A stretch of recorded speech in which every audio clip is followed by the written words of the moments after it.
Orcs are perhaps the only race in 40k that the average person wouldn't mind being. Let's be real with ourselves here, no one wants to be in 40k as a human. Life is short, miserable, and all sorts of other negative descriptors for 99 point a whole lot of 9% of people. The Eldar are right out, the Tau's living conditions range from surprisingly alright to just another dystopia, depending on if you're a Tau fan or not, and we aren't even touching most of the fantasy races. Sure, being an ogre might be fun, but do you want to be a Skaven clan rat? But the orcs, we all know they're having fun. They like fighting, 40k has a lot of fighting. They think everyone else likes fighting, and they're too stupid to consider that really only they think like that. But the orcs are smart enough, just barely, for one thing: wanting more. They want more fights, they want more boys in their fights, and of course, they want more loot. What boy wouldn't be happy with a beaky helmet for a banner decoration, or a weapon they took from another boy?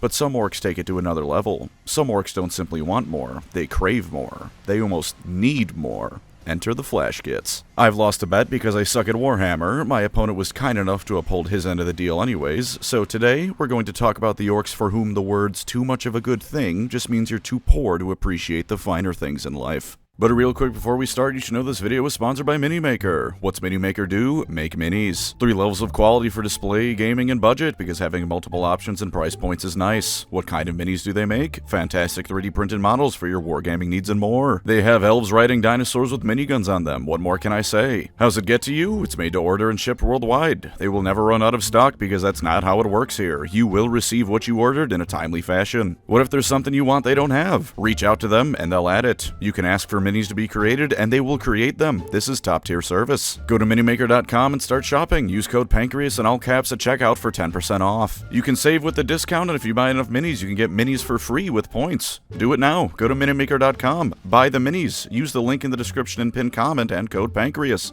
Go! Now then, time to learn about how even orcs aren't immune to the sin of greed. Also, hello, I made another channel, stay tuned after for more. Orcs are a fairly simple bunch of lads in the grand scheme of things. Oh sure, once you pop open a hood, there's a surprising amount of things going for them. Different characters can have some fun motivations, and Gazgul occasionally busts out some fairly interesting philosophy. But by and large, most orc boys know what they're about. They're also, if not humble, then understanding of whatever their role in life is. They'd all love to be war boss, and if you kill the war boss, they'll usually start killing each other to try and become the next one, but from moment to moment, they understand the biggest dude is best, and therefore the war boss. They'll brag about their fights and get into brawls if someone calls them out, but by and large, they know where they stand in the hierarchy. Relatedly, they have a very easy to understand system for determining said hierarchy. Like I said, the biggest is the best, therefore he's in charge. Some orcs, however, and as you can probably guess, these gits usually become Flash Gitz, think differently. To these boys, size is to be respected to some degree, of course. Orcs is still orcs, no matter who they are. There will always be some reverence given towards another greenskin that's built like a shipping freighter.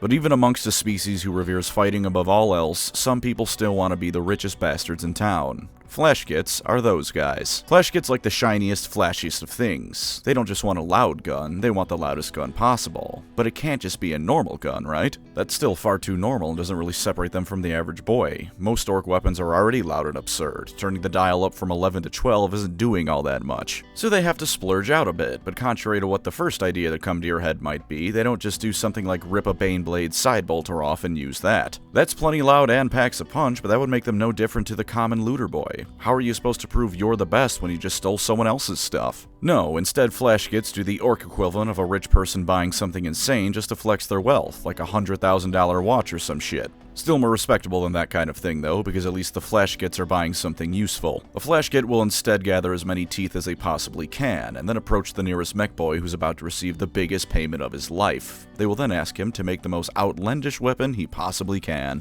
Between the massive amount of money he's getting, as well as the fact he's been given permission to go nuts, the mech boy in question will presumably be happier than ever and get to work. What results in this is the kind of weapon that looks like something a 12-year-old child would come up with, and I mean that in the kindest way possible. This is not a criticism, it's a compliment. This weapon, called a snaz gun, at least presently on the tabletop, acts mostly like a powerful machine gun of some kind. What it actually is whatever weapon the mech boy can either find or make duct taped together, painted and adorned in the tackiest ornaments in the galaxy, and with any safety features that might have originally been involved stripped out and replaced with another weapon. There is no singular design for a snaz gun, because every snaz gun is a custom-made wonder of garbage made by a mech boy and extensively tinkered with by the Flash Git that wields it. Consequently, Flash Gits are one of the more recognizable orc units on a battlefield. Most Flash Gits are technically knobs, so they're already a fair bit larger than the rest of the orcs. Their intense need to show off also extends to their outfits, which tend to have literally anything they could either afford or steal jammed onto it. Enemy banners, skulls, gold. If it's something the Flash Git could use to grandstand, he's gonna try and wear it. And aside from their weapons being incredibly identifiable, once the Git pulls the trigger, you're gonna be damn sure these lads are on the field. Orcs being orcs, all the different weapons they've jammed into one all have the same trigger more often than not, so when they pull said trigger, it's a complete gamble as to what's gonna come out. Maybe every weapon will fire at once, maybe it'll happen in sequence, maybe it'll be completely random and even the Flash Git doesn't know what's gonna be happening. Maybe it'll just fire different kinds of bolter rounds, maybe a lasgun is involved, maybe it'll alternate from las cannon to melta-shots to vortex grenades. The specifics of the weapon do not matter, because the mech boy who made the goddamn thing probably doesn't know how it works. With Flash Gits wanting to show off as much as they do, their weapon doing random things when they fire is just another aspect of that. I imagine that to them, the fact they don't even know what's going to happen just goes to show how wealthy and above everyone else they are.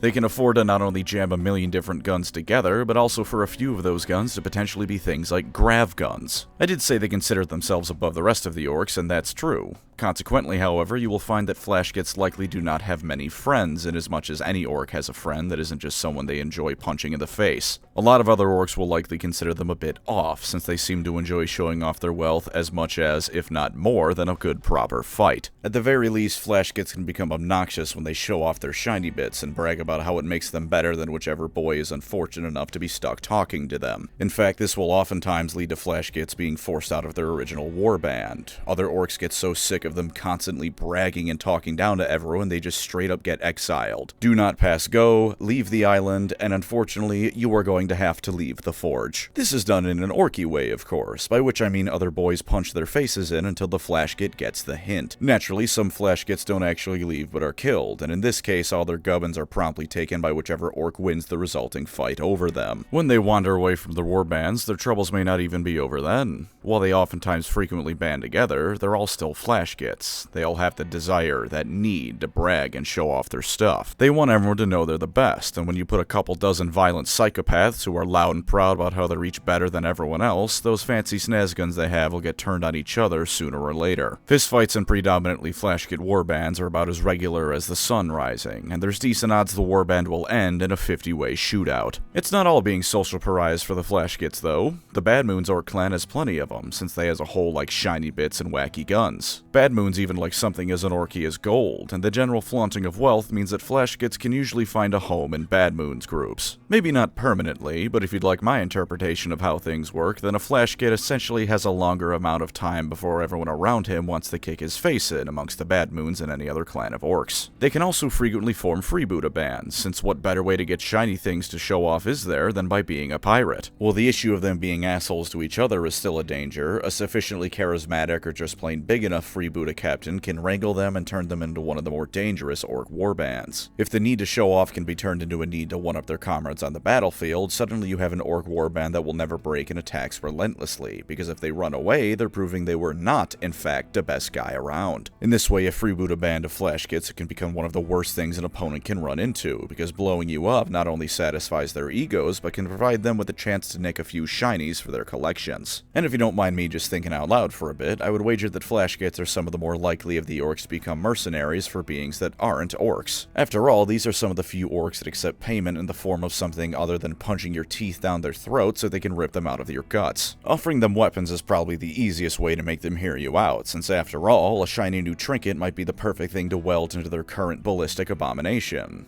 Even if they don't use it, they'll likely keep it around as a trophy to prove how better they are than you. If they're a Bad Moon's Flash Git, then they're absolutely willing to accept gold and general wealth as well. I have to imagine that even if all of the above I just said is wrong, they're the best orc to soft trick into making do your bidding. Tell an enterprising Flash Git that if he crumps those guys over there, you'll buy him something real flashy for such a proper Git. Well, there's at minimum a 50-50 shot of him deciding to betray you when he's done. I'd be willing to bet if you word it in a way that makes him think he's proving how superior he is, he'll go kill the other guy first. From there, you can either leave knowing that you either dealt with a threat or that Flash Git, who is also likely a threat, or take the gamble on him being willing to be an actual mercenary for you instead of turning his toys on you next. If you do the former, congratulations. Problem solved one way or another. If you choose the latter option, then once again, congratulations. One way or another, you deserve what happens to you for trusting an orc to not fight you at the first chance. Easily the greatest flash git around is Captain Badrick. As with all orcs who've been around long enough to start getting noticeably bigger than their comrades, Badrick is heavily scarred, brutal in a fight, and quite killy when the guns start blazing. He is, however, still a flash git through and through. He loves his flashy bits and firing a weapon more often than can be considered socially acceptable in most cases. He loves his weapon, the Rippa, so much that his orc pirate coat is lined with lead, because it gives off enough radiation to kill even orcs, which I would like to think is a prime example of how the orc belief system works. He heard lead blocks radiation somewhere, and so a lead-lined greatcoat that doesn't cover his face is enough to keep him from getting orc melanoma, and also not kill him through lead poisoning. He and his warriors have outshot Tau Hunter cadres, which for reference run about 3,500 points worth of units on the tabletop, assuming a Tau Manta is packed with a full one and my math is correct. He dived straight for the Norn Queen of a Tyranid Hive Fleet and killed it. And because I know at least some of you are thinking, oh well of course he wins those fights, those are just Xenos, his hat is lined with the medals he's taken from Imperial admirals he killed personally. To paraphrase Captain Spire, underestimating the orcs is a fast track to the grave, and apparently quite a few of the Navy's finest have been slain by this jolly green jackass. He may also be on the payroll of the Inquisition, which is part of where my theory about flash gits being the most likely kind of orcs to be mercenaries comes in. For some reason, he spent a lot of time harassing the Space Wolves, waging war on their ships, their outposts, any companies venturing out, and if I'm getting my lore correct, this began after the Wolves and the Inquisition had their little months of shame kerfuffle. He ain't telling anyone about whether or not he's even being directly employed right now, but if I had to guess who was bankrolling him, the Inquisition would be mine. When he isn't doing this, he's either raiding for more stuff, getting into wacky pirate adventures, or hiring himself out to warlords who can beat his price. How else is a civilized orc supposed to make a living after all? By bashing people's teeth in? You can do that after they pay you git. Oh, and if you still think all of this is just me being a Xenos fan and exaggerating how good he is, his teeth are plated with an alloy of adamantium and urgold. Adamantium is the stuff they use to make Terminators and Titans. Urgold is found in the Imperial Palace. You know, the place where the Emperor is. There is a non-zero chance this man has killed Custodes, and even if not, he still killed someone important enough to be allowed to take something from the Imperial Palace with them. Almost entirely unrelated, but there's a Black Orc war boss from Warhammer Fantasy named Badrick Edsplitta. He got teleported to the Grey Mountains one day by a wizard who wanted him anywhere else, and found out that dwarfs are the best fight around. He'll even let captive dwarfs go so he can fight them again, because killing them when they can't fight means you don't get a good fight. He's kinda like a more mortal Tuska demon killer. Like I said, this is near completely unrelated, but they have the same name, and I was hoping that if I just started yapping on about fantasy, I'd trick the audience members who don't watch fantasy videos into learning about fantasy. Like the person who I lost a tabletop match against and is the reason I'm making this video. Bye rats, you green-loving bastard. Warpstone is green, it's close enough. Anyways, for funsies, how about a do or don't for the flash gits? I gotta talk about orcs more often, and with this segment, I get to talk more about orcs.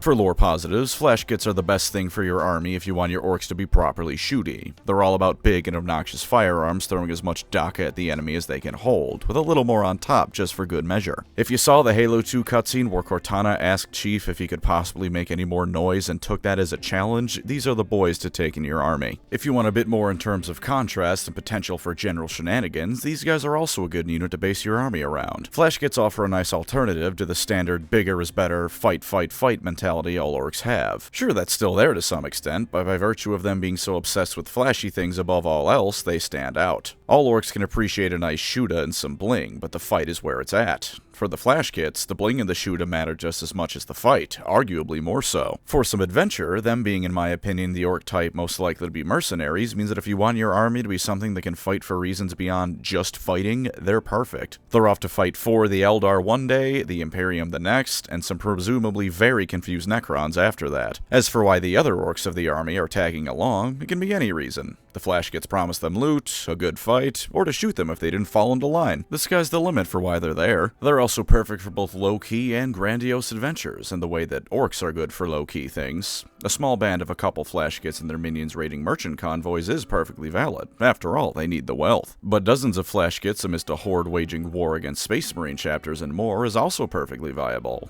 If you want to show off to the galaxy or simply brag amongst a select group of orcish friends, the flash gits are great for either option. As for tabletop positives, very simple stuff here. How would you like to shoot your enemies until they're more lead than enemy? Because if that's what you want, then step right up. Flash Gitz, as I can personally attest to being on the receiving end of, are the premier way to have an enemy army turned into curry. At any given moment, they each have 3 attacks with their snaz guns. When you take them in a full unit of 10, you are firing 30 attacks at some poor unit that just wanted to hide on an objective or something. But that's not nearly it, because if you fire at the closest target available, they get 4 attacks each. 40 attacks coming fresh out of the barrel. Even if they only had las guns, that'd hurt. But they don't have las guns. I wish they only had las guns. Hell, I wish they only had bolters. Snaz guns are instead a strength 6, AP -1, damage 2 monstrosity. They've got 24 inches of range too, because getting into melee range, in this setting where melee combat is the focus more often than not, is for the people that don't own snaz guns. I'm sure there are some people who think that isn't that bad.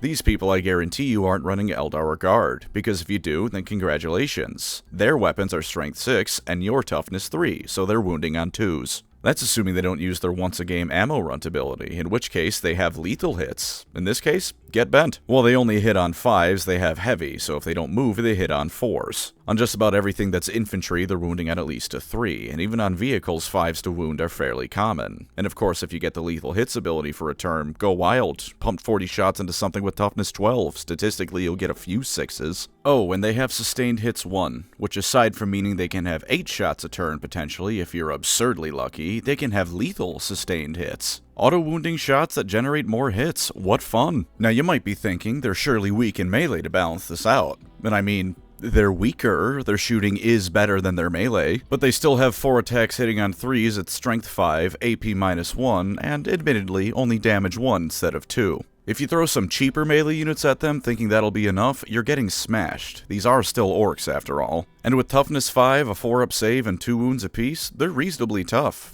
Tough enough that I can fire 40 shuriken catapult shots into them and one of them dies, as opposed to, you know, most of them. Flash Gitz can mop up a weaker unit in a turn with ease, take down even heavy vehicles with lethal hits when the time calls for it, and when the standard smug Space Marine player rolls up with 2 wounds on their models, it don't matter. Your shots deal 2 damage each, 1 shot, 1 kill. And since they're fairly tough, getting the heavy rule to come into play isn't too difficult if you don't mind sacrificing a model or 2. And one final thing, in the Mordaka detachment they have Assault. Because yes, the orcs needed to be able to run and shoot accurately. Remember when the Eldar were unique for that, and their specialization when it came to units? Now the orcs lugging around miniguns can sprint and shoot, and Primaris Marines are just aspect warriors. Thank you, GW. All of this makes Flash Gitz excellent at area control and denial. Just the threat of them is going to force an opponent to either spend command points on something to counteract their fire, or have to weigh their options on whether or not it's worth getting shot at 40 times. And if you're playing a game with not a lot of cover, these guys are going to reign supreme as they can pick and choose which targets to send packing with impunity. Oh, and while he is Legends, using Captain Badrick in a friendly game is perfectly viable. Since he's Legends, I won't talk about him much, but if you take him, you can rest easy knowing you've got perhaps the most powerful unit in the game relative to the cost of taking him. He's 80 points, and while I won't pour through his stat line in too much detail, rest assured he's a monster with just his weapon. His real power comes from the buffs he gives the Flash Gitz he's attached to, though. You can reroll all ranged units the unit he's attached to makes, and enemies within 6 inches of him subtract 1 from their toughness. All of that and his stat line for 80 points, so if your opponent allows it and you want to wound Space Marines on a 2-up with non-melta weapons, go for it. You're also shooting cancer at people, because his toughness debuff is explicitly the radiation his gun gives off. If you're morally bankrupt enough to call that a positive, there's another reason to take him if Legends units are on the table. For lore downsides though, they have a few. First off, I'm not going to go so far as to claim that they're un-orky for their love of shiny things and whatnot. They still love fighting and winning, and the shiny things are usually gotten by winning a fight. When they get the shiny things, they like to put them on their guns or wear them to fights too, so it's not like they're sitting at the back line doing nothing. And all orcs can appreciate their shootas, there's nothing wrong with having a nicer one. But at the same time, plenty of Flash Gitz end up booted from their warband by the rest of the orcs because they're too annoying and focused on their shiny stuff, which, you know, kinda makes them stick out. That's a little bit out there. So if you want the purest orc experience of fighting and winning, they may not be the best thing for you.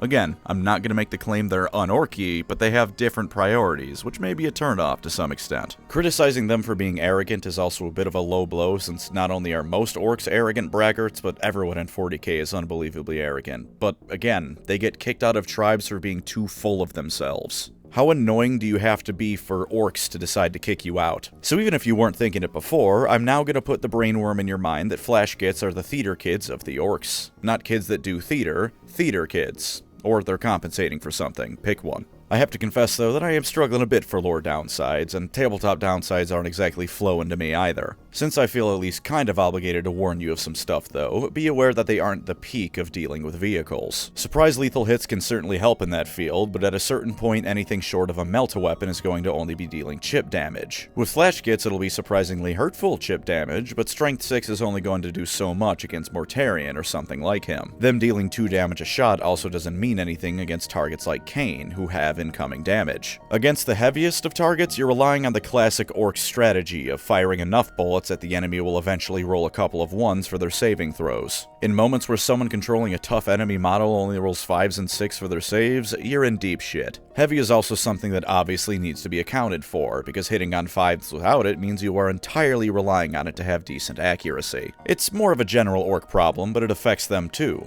Depending on the circumstance, your only hope is firing enough shots that the enemy statistically is going to roll a couple of 1s and lose the fight for it, and sometimes that just doesn't happen. Sometimes you don't get heavy and roll 3 5s and miss all your other shots, and then the guardsmen you fired into somehow make all their saves. And when this happens, you're gonna look at your Flash Gitz and wish they were in melee range. Speaking of, though, Sergeant Johnson has some words of wisdom for you. They're tough, but they ain't invincible.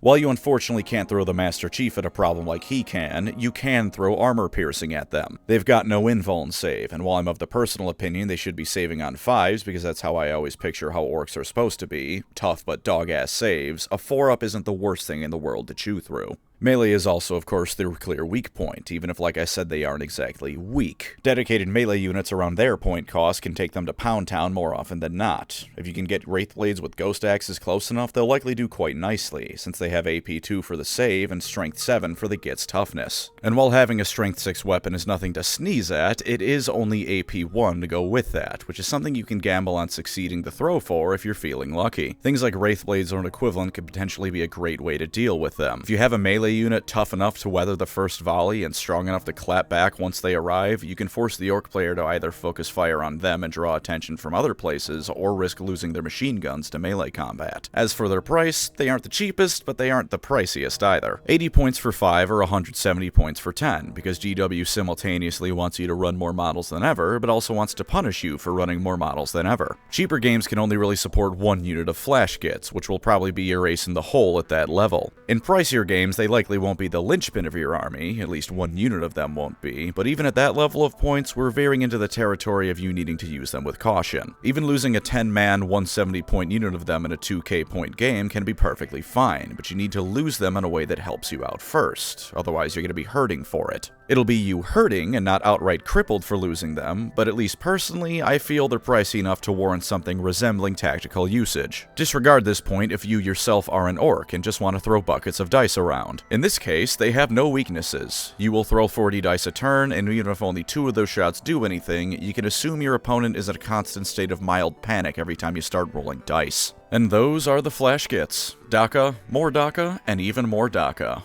Not quite enough DACA, but they're certainly on their way to reach it. Thank you Gimgam Glitz DACA for yet again handing me my ass in a 40k game. No, for real. It's always fun even if I lose, and by losing, I got a video idea to make that lets me put off making proper Marine content for another week. He was even kind enough to make a video for my favorite unit in spite of winning the match, so you should go check that out. If you want to see what it looks like when an orc tries to figure out Eldar ghost mechs, there's no better option than he. Also, hello, here's the stay tuned for more bit. I've made another channel for more gaming related things. You know those 2 Rogue Trader videos I made? You know how you couldn't tell if I was trying to rip off Grim Cleaper, Reggie, Mandalore, or Sethmore?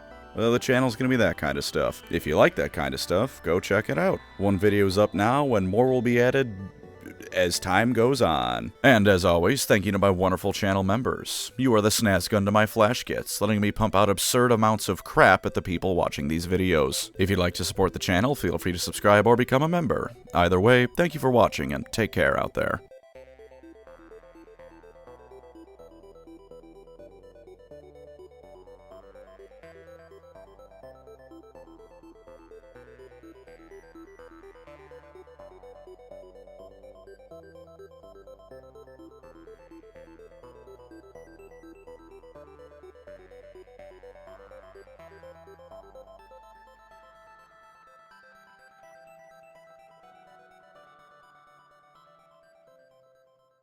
You know, I think back to the fact I keep losing all my recent 40k matches, mostly to orcs, and I remember that when I was first getting into 40k, before I really knew anything, one of the two armies I was going to pick were the orcs. Phony goobers imagining things into reality is a joyful thing to behold, you know? It was them or the Tyranids, but then I saw a tall lady with pointed ears, and that was it. I still think I made the right choice, but maybe if I made the wrong choice, the scoreboard wouldn't be so painful to look at.